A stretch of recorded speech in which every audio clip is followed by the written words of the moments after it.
Reverend Charles Blakeslee was minister of one of the prominent churches in the Evergreen community. A man that I respected based on what I heard. Never attended his church. But he also dropped in on occasion and had a little visit with me, and I was always glad to see him. I like to see leaders in the community take an interest in the school. And I don't remember in any conversation ever getting the feeling that he was really trying to tell me something that he wanted to see done a little bit different. Maybe he did, and I was just a little too dense, a little too self-confident to get it. I don't know. But time went by, and one of the staff members, I think maybe one of his parishioners, said to me one day, "Did you and Reverend Blakeslee have a disagreement about something?" "No, I don't think so." "Well," she said, "I heard him say something the other day, just kind of overheard it by accident, where he said something to somebody else that sounded pretty critical of you." Well, I said, did you pick up, what it was about?" She said, "No." Well, I thought about that a little bit. Thought maybe I ought to say something to him, maybe even call him and ask him to come in, let's sit down and talk a little about whatever it is that worries you. Then I thought, wait a minute. If your relationship with him is as good as you think it is, and the way you guys, two of you, visit and talk about things when he comes in, if he's got something he wants you to hear, he'll come in and tell you. So I just let it ride. Well, then came the day that signed that contract to go up north to Wyoming, and it made the local paper. Everybody knew I was going to be leaving. And I don't remember Mrs. Blakeslee ever coming into the office.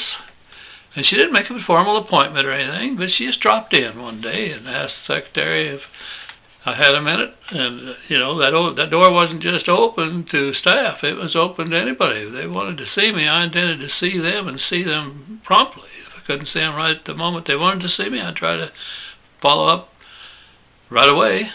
I didn't have a standing promise about the 24 hours, but I certainly never expected to let anybody wait.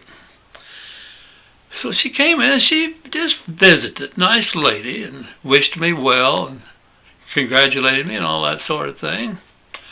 And then she said, just as casually as could be, "I suppose you know that sometimes the Reverend is a bit critical of you." Well, I said, I've heard that, but when he's been in here and we've talked, I've never gotten that feeling at all. Well, she said, he gets involved sometimes, and he's a little critical of you at times. But she said, I know, and I've told him that I know, and I can tell you that I know, that you do a good job, that you've done a very good job. Of course, I'm all ears. I want to hear that. Well, she said, we had a lesson. She said, I am the Sunday school teacher for, it might have been a night class, but she had a class with the junior high age girls in their church. And she said, in talking with the girls, she said, we had some material that dealt with how do you deal with problems that come up in your life. And she said, I asked, well, what do you do at school if there's a problem comes up? And she said it didn't take those girls very long at all to tell me, well, that was easy. If it was a problem that didn't take care of itself pretty quick, you just go see Mr. Riggs and he'll fix it. Now, you can't get a better compliment than that. And in fact, I count it as one of the 2 highest compliments I've ever received, ever. Reverend Blakeslee, good man, good church. I'm sure he was responsible for doing an awful lot that made it a good church, but I can tell you he also had a wife that was very simpatico, knew how to deal with people and problems, and how to be a peacemaker just in case a peacemaker was needed.